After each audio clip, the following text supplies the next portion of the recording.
पांडवों के जन्म की कथा धृतराष्ट्र जन्म से ही अंधे थे, अतः उनकी जगह पर पांडु को हस्तिनापुर का राजा बनाया गया था। इससे धृतराष्ट्र को सदा अपनी नेत्रहीनता पर क्रोध आता और उन्हें पांडु से द्वेष भावना होने लगती। पांडु ने कुछ ही समय में संपूर्ण भारतवर्ष को जीतकर कुरु राज्य की सीमाओं का यवनों के देश तक विस्तार कर दिया। एक बार राजा पांडु अपनी दोनों पत्नियों कुंती तथा माद्री के साथ आखेट के लिए वन में गए। वहां उन्हें एक मृग का मैथुनरत जोड़ा दृष्टिगत हुआ। पांडु ने तत्काल ही अपने बाण से उस मृग को घायल कर दिया। मरते हुए मृग रूपधारी किंदम ऋषि ने पांडु को शाप दिया, राजन, तुम्हारे समान क्रूर पुरुष इस संसार में कोई भी नहीं होगा। तूने मुझे मैथुन के समय बाण मारा है, अतः जब कभी भी तू मैथुनरत होगा, तेरी भी मृत्यु हो जाएगी।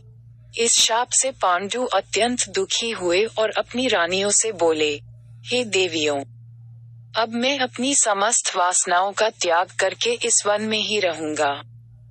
तुम लोग हस्तिनापुर लौट जाओ। उनके वचनों को सुनकर दोनों रानियों ने दुखी होकर कहा, नाथ, हम आपके बिना एक क्षण भी जीवित नहीं रह सकती। आप हमें भी वन में अपने साथ रखने की कृपा कीजिए। पांडु ने उनके अनुरोध को स्वीकार करके उन्हें वन में अपने साथ रहने की अनुमति दे दी। इसी दौरान राजा पांडु ने अमावस्या के दिन ऋषि मुनियों को ब्रह्मा जी के दर्शनों के लिए जाते हुए देखा।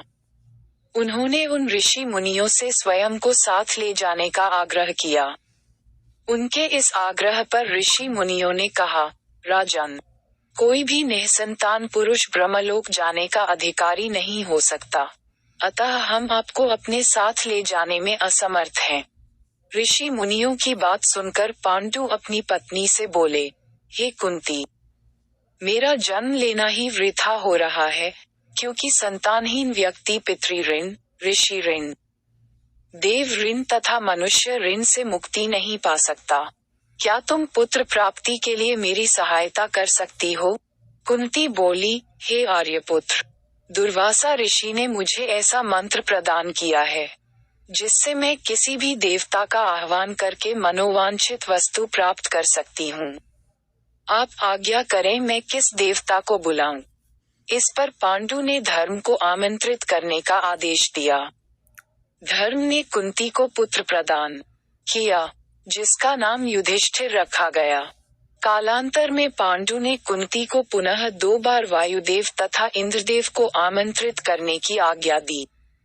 वायुदेव से भीम तथा इंद्र से अर्जुन की उत्पत्ति हुई। तत्पश्चात पांडु की आज्ञा से कुंती ने माद्री को उस मंत्र की दीक्षा दी। माद्री ने अश्विनी कुमारों को आमंत्रित किया और नकुल तथा सहदेव का जन्म हुआ। एक दिन पांडु माद्री के साथ वन में सरिता के तट पर भ्रमण कर रहे थे। वातावरण अत्यंत रमणीक था और शीतल मंद सुगंधित वायु चल रही थी। सहसा वायु के झोंके से माद्री का वस्त्र उड़ गया। इससे पांडु का मन चंचल हो उठा। माद्री द्वारा समझाने तथा इनकार करने पर भी वे मैथुन में प्रवृत्त हुए। तभी किंदम ऋषि के शापवश उनकी मृत्यु हो गई। माद्री ने इसके लिए स्वयं को ही दोषी माना और वह भी पांडु के साथ ही सती हो गई। किंतु पुत्रों के पालन पोषण के लिए कुंती हस्तिनापुर लौट आई। वहां रहने वाले ऋषि मुनि पांडवों को राजमहल छोड़कर आ गए। ऋषि मुनि तथा कुंती के कहने पर सभी ने पांडवों को पांडु का पुत्र माना और उनका स्वागत किया। अगर आपको वीडियो अच्छा लगा तो सब्सक्राइब करें और शेयर करें एजुकेशन स्टोरी।